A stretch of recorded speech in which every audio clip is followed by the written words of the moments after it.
喂，歡迎大家收睇第10集嘅今日格鬥睇真啲啊！ O.K. 我係Kenny 同埋我兩位拍檔，我係 Donald 唐發文，同埋 Ernest 道歉 ，hello。喂， hello 各位。喂，咁就眾所周知咧，今日就10號風球啊，咁就啱冇幾耐之前就落翻8號啊，咁我哋所以咧都錄唔到個 live 啦，即係揾唔到地方錄 live，我哋一齊用 IG 開 live 嚟到去做今一集啊。喂，咁今個禮拜日咧就係呢個 UFC Fight Night 啊 ，Carlos Ulberg 對 Dominic Reyes 啊喺呢個澳洲嘅 Perth 嗰度打喎，咁就主打就係 Ulberg 係咯，對 Dominic Reyes 啊，之前佢就對過好多個唔同嘅 UFC 傳奇人物㗎啦 ，John Jones 啊 ，Anthony Smith、Nikita Krylov、Ryan Spann 都打過啦，咁就有贏有輸啦，咁啊。Donald 有冇做過啲咩 research 啊 ？Ulberg 咁收到資料咧 ，Ulberg 係 City Kickboxing 嘅成員之一啦。咁主打拳腳，有一定嘅 take down 嘅 defense 同埋地下 BJJ 落地都得嘅能力。咁打得又唔係好密，不過呢2年咧就爬嘅速度幾快啊。咁睇翻佢近5場嘅資料都係帶住5連勝啊個紀錄。係啦，咁中間有5場入邊有3場都係 KO finish 就係，同埋一個係 submission finish 咁樣。喂，講起呢個勢又幾好啊！而家升緊上嚟係。喂，講呢個 City Kickboxing 咧，最出名就梗係呢個 Adesanya 同埋呢個Kai Kara-France 啊，同埋佢哋原來咧今個禮拜啊，唔係下個禮拜咧就有2位佢哋 City Kickboxing 嘅 fight。賣廣告，我都見到啊，有人揮我係Lawrence Lui 啊，同埋另外一位 Cam Rowe 咧就會嚟香港做一個少少嘅 seminar 啦。咁佢哋2位咧就係啱喺 Road to UFC 贏咗嘅，咁佢哋就會好明顯啦，就簽入 UFC 啦。咁佢就嚟緊，佢就會喺下個禮拜尾喺香港 Versus Performance 嗰度有個少少嘅 seminar。如果大家有啲興趣參加咧，學下嘢咧就可以 contact Versus 嘅人啦。好，咁我哋翻返嚟嘅節目嗰度咧。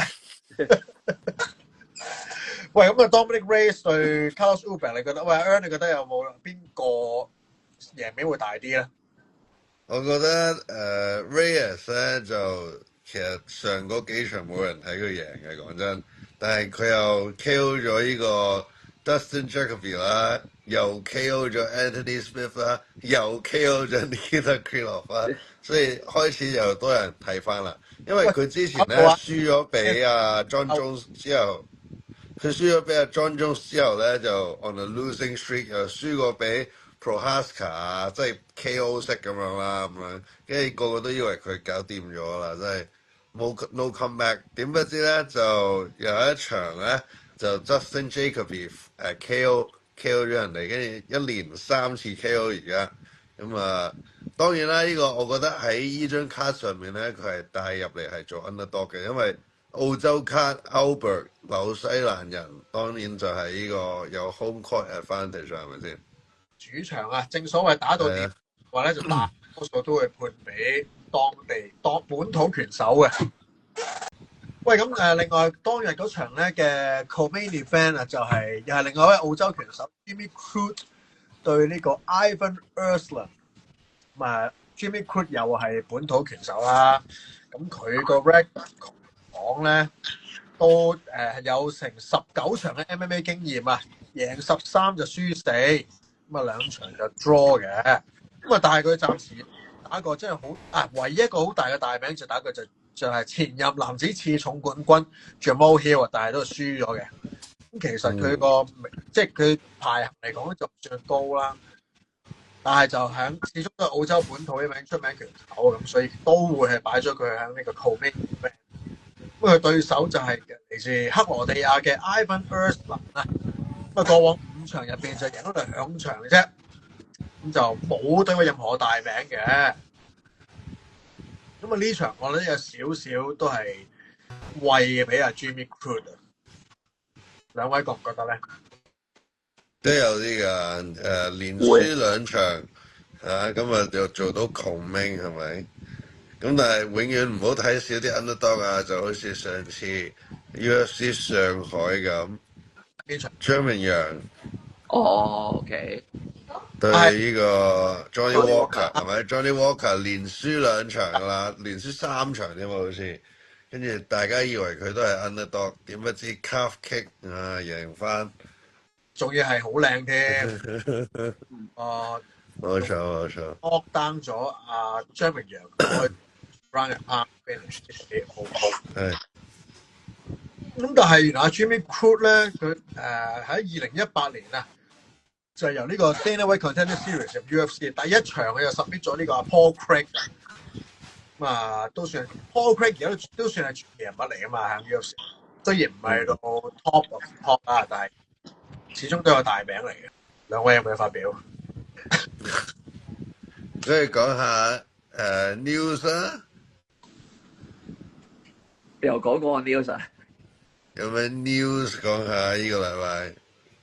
呢個禮拜嘅 news 就係 Charles Oliveira 咧，就啊呢場要 UFC 講首次賽咧，就原本佢對手啊阿 Vicky 啊就係受傷，咁啊有幾次嘅 replacement 嘅，咁啊首先就係 Gamrot 曾經表態想打 short notice 佢都制嘅，但係原本阿 Charles 咧就話唔想接嘅，因為佢知 Gamrot 個 game style 係打 grapple take down 嘅，而佢之前準備嘅 fighting camp 咧就係應付 striker 嘅。咁啊，開頭個風向吹出嚟就 say no。咁啊，稍後時間咧就 replace 咗啱啱喺羽量級擊敗咗 Sean Silver 嘅Diego Lopes。咁啊，講到接晒咁滯㗎啦，就唔知點解咧喺今朝最新嘅上晝時間度咧，我收到個 confirm， 即係睇翻 UFC 個 page 就 confirm 就變翻係 Gamrot 啦。而家就係咁，即係話嚟緊個數字賽咧喺巴西。咁啊 Charles Oliveira 呢位前冠軍要對決嘅新嘅對手咧就係 Gamrot 啦，就係咁樣。係啊，今次我睇到呢個最新嘅新聞咧，其實咧好難嘅。如果你 prepare for 一個 striker 咧，同你 prepare for 一個 wrestler 嗰個 game plan 係完全唔同。雖然Oliveira 本身都係一個 grappler 偏底嘅底多啦，但係佢就唔係咁 grappler 咧有分兩類啊嘛，有 wrestler 同埋 jiu-jitsu 啊嘛。即係呢兩個都統稱為一個 grappler 嘅，咁但係 Oliveira 咧佢擅長咧就唔係 stay on top，喺 bottom，咁Gamrot 就係 wrestler，盡量啲飛 on top 嘅，咁佢成個 game plan 如果對本身嘅對手咧係非常之唔同咯，對一個 striker。咁所以你話Oliveira 佢投訴都係非常之合理嘅，但係如果冇辦法㗎，咁佢接咗就要打。但係好多 fans 咧，即係譬如我呢啲咧，好中意 Oliveira 咧，就唔想見到佢再輸啊！我都好希望佢今晚唔好步呢個 Tony Ferguson 嘅後塵啊！咁啊，呢場都要其實等多2個 event 先有得睇喎。我哋打完呢個禮拜嘅 Albert 對 Reyes 之後咧，再下個禮拜 UFC 320啊，10月4號咧就會係打呢個UFC 320 Alex Pereira 對呢個 Ankalaev 2。係啊，呢場仲有呢個Ankalaev 就用佢嘅贏 game plan 啊，用佢 pressure 啊，贏咗 Alex Pereira。雖然對阿 Pereira 嚟講又唔係好大嘅 damage，但係純粹係令到阿 Pereira 發揮唔到佢原本應有嗰種，佢通常都係佢壓，冇俾人壓噶嘛，咁俾人壓分好，咁就發揮唔到佢做嘢，咁佢就輸咗條腰帶。係啦，咁啊同一張卡上面咧，仲有呢個 Merab 啦對呢個 Corey Sandhagen 啦，咁啊睇下 Corey Sandhagen 會唔會可以 outperform 到 Merab 啦？我覺得 Corey Sandhagen 有機會喎，對阿 Merab。係 Merab 對 Merab 嗰種咧係對我諗好 classical 嗰種 striker 咧係有幫助嘅，即係佢唔係有幫助有用啊，因為佢啲大物不斷咁 take down 佢。但係 Sandhagen 嗰種就係好，我會形容為好 unorthodox 嘅 striking，又轉裝又左右走又成咁，你估唔到佢幾時會用乜嘢武器。我覺得 Corey Sandhagen 係對武術嘅認知係都幾深下嘅，即係佢有即係因為我經常性睇佢 YouTube 嘅片啦，咁我覺得佢 explain 得好有趣嘅嚇，即係我都好佢 explain 啲 style 啊，幾得意咯，即係佢會 label 到啊，我呢種我就叫 drunken master style，即係佢有自己嘅 take on 某啲 move 咁樣啊，跟住可能係咯，佢個 angle 都幾鮮豔嘅，我覺得 Corey Sandhagen，跟住佢自己 self promote 依場 fight 咧，其實佢做咗幾個啲 video 啦，係就係啲 hardcore fans 先會明嘅，即係你得閒上去佢 YouTube 嗰個 account 度，跟住睇下佢嗰啲 YouTube video 都幾搞笑啊！即係你意思係啲好細微嘅動作 set up 嚟到去防佢嘅攻擊係咪？類似，同埋即係路線上啊，招式上，我覺得佢睇得都幾通下嘅，即係 Corey Sandhagen。唔係，咁我認同，因為咧，譬如咧，你好簡單，你要模仿一位拳手嘅動作咧，其實唔係好難。即係你諗起，譬如好簡單，你講 Sean O'Malley，你會即刻諗起佢嗰個 stance 啊，佢嗰種 movement 係點樣樣？譬如 Merab 咁，你又好容易即刻有個印象喺個腦入邊嘅。但係 Corey Sandhagen 咧，佢嗰種你真係模仿唔到啊！即係佢種轉裝攻擊模式咧係真係好 unorthodox，但係又唔係好 unorthodox 得嚟，又唔係話好真係好奇怪嘅。所以我覺得佢對 Merab 嚟講係一個好大嘅難題嚟嘅。咁啊，當然仲有 Merab 嘅油傷啦，係個個都知道佢油傷打到 round 5都咁 fresh 嘅，咁啊睇下 Corey 可唔可以 handle 到啦。我覺得佢對上一場嘅 Merab 對住Khabib Cousin 係咪都完全 run through 咗人哋嘅 Umar。係啊，譬如 Umar 嗰種咧，又真係比較點講容易啲，相對嚟講容易啲 read 到啦，同埋比較 classical 嗰種 striking style，即係當然係搭 take down 嘅啦。但係都係一句，譬如你話 Sandhagen，你真係模仿唔到啊，所以係好難捉啊！我諗對 Merab 嚟講，亦都好難揾到一個 training partner 可以模仿到 Corey Sandhagen 嗰種 style，嗰種好 dynamic 嘅種感覺，因為佢落咗地之後，連玩腳鎖都係好流暢嘅。咁所以係啦，我覺得今場 Corey Sandhagen 有機會贏到 Merab，我覺得係。咁啊，同一張卡如果係 all round 嘅能力而言咧，即係 Merab 其實好每樣嘢都有啲嘅，即係拳落地啊，甚至乎體能上各方面都係有唔低嘅能力嘅係。咁如果你對住一個咁樣 all round，其實你唯有揀一樣係一方面可能 striking 啊 ，look for 個 finishing 嘅，即係呢個係一個 chance 去 set 個 game plan 對 Merab 咯係。即係如果你同佢鬥 all round 嘅話，其實佢而家呢一刻佢嘅狀態咧，佢仲有好多優勢嘅係。咁啊，睇下即係 Sandhagen 用啲可能啲好 surprising 嘅 attack 啊，睇下搏阿 Merab 適應唔到，可能有啲甜頭會攞到，我就自己會咁樣睇係。即係我覺得要打散一個，令到一個油缸好夠、cardio 好夠嘅人咧，其實就當然唔係同佢鬥長氣，其實係要不斷咁打散佢嗰個節奏，令佢去下又唔去下。去下又唔去下咁咧，咁就會好擾亂性嗰個呼吸啊！咁其實我覺得無論你硬好氣嚟講咧，你一俾人擾亂咗個呼吸咧，就都會攰嘅。咁啊，睇下 Sandhagen 可唔可以用到佢嗰啲好 unorthodox style 嚟到去令到 Merab 個唞氣節奏有所改變，咁我覺得就贏到 Merab 啦。咁啊，同一張卡啦，都有呢個 Jiri Prochazka 同埋呢個 Khalil Roundtree 啦，仲有呢個 Josh Emmett 對 Youssef Zalal 啊。咁其實仲有幾場好睇嘅，即係再遠啲嘅話咧，嗰度睇下就有 Tom Aspinall 啦，10月26號啊 ，Tom 對 Cyril Gane 呢場都好睇嘅。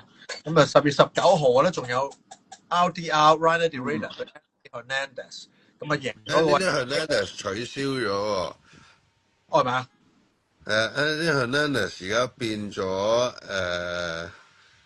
第二個喎，唔係 Anthony Hernandez 啊。係邊個咧？好似打Arnold Allen 啊，好似。即係 Reinier de Ridder 對 Arnold Allen 係咪啊？好似係。好似係 Alan Allen 我都記得。咁就相信贏咗之後，咁都係可以對。係啊，係啊。10月18號係 EDL 對 Alan Raiden 係啊，呢個最新消息。咁啊，再之後就10月26號 Tom Aspinall 呢個男子重量級冠軍賽打肖間嗱，咁啊嚟緊係10月嘅賽程咧，就有呢幾個大賽啦，係。咁其實雖然唔係數字賽咧，其實每一場都係嚟緊非常之好睇咁啊。Oliveira 對 Gamrot 其實本身已經係數字賽嘅 level 噶啦，呢個已經，就算去到即係我覺得去到數字賽嘅 main card 啊，同埋呢個 Reinier de Ridder 基本上同埋嗰個 Alan Allen 都係去到數字賽 main card，所以嚟緊雖然有2場 final， 但係其實4場都有全部數字賽嘅好睇程度，我覺得。係啦，咁啊講多少少啦，不如講多少少啦。我哋最近咁多集以嚟都係講啲 UFC 嘅 fight news，咁其實我哋關於 MMA 界嘅新聞咧都會留意下嘅。咁啊上一幾集啱啱有提過關於本地嘅新聞啦，就係嚟緊有個 Land Walk 嘅 Championship， 就10月頭會打啦，有幾個2-3個本地拳手做 main card 嘅。咁啊，如果今年有留意開格鬥界嘅觀眾咧，發覺好多除咗職業賽之外咧，好多業餘性質嘅格鬥比賽大大小小都進行緊嘅。咁啊，其中一樣其實都有啲話題性嘅拳賽咧，就係DLM Cage Grapple。咁我喺另一個 Cage Battle， 咁我喺另一個 channel 其實都有延費另外嘅嘉賓啦，阿 Day 啦，講過呢個系列呢個素人格鬥嘅睇法。咁啊，呢幾日留意到佢哋又嚟緊又搞翻啦。咁啊喺中秋節有幾個新嘅素人嘅 matchup 就擺喺度。咁啊，大家有冇留意開？阿 Earn 同埋阿 Kenny 有冇睇開啊？都有睇片段，但係我就冇識得太多人去打呢個比賽。我睇開都係啲新嘅面孔啊，但係當中有好多唔同嘅都有部分有練過格鬥比賽長嘅日子啦，亦都係比較可能新手少少啦，個經驗就做一啲 matchup 嘅係。咁啊，呢類型嘅格鬥比賽其實都我覺得係一種 promo 嚟嘅，係一種對無論 MMA 啊或者其他格鬥比賽等未見過嘅人去認識下，咁啊都係其中一個平台嚟嘅。少少gimmick成分重少少，係啦，呢個就係都係佢嗰個主打嘅另一個焦點啊！即係佢每一個素人嘅形象都好鮮明㗎，係啦，就係同佢可能本身個職業啊、性格啊等等有關係。咁啊，做呢啲 matchup 都幾有廣告成分係。好，咁啊，今個禮拜都差唔多啦，各位觀眾啊，咁就下個禮拜我哋就會做翻一個正常有地方錄片嘅地方，咁就到時會有埋 demo 噶啦，技術分析有埋，咁就個禮拜再見，各位觀眾。OK，拜拜。拜拜。拜。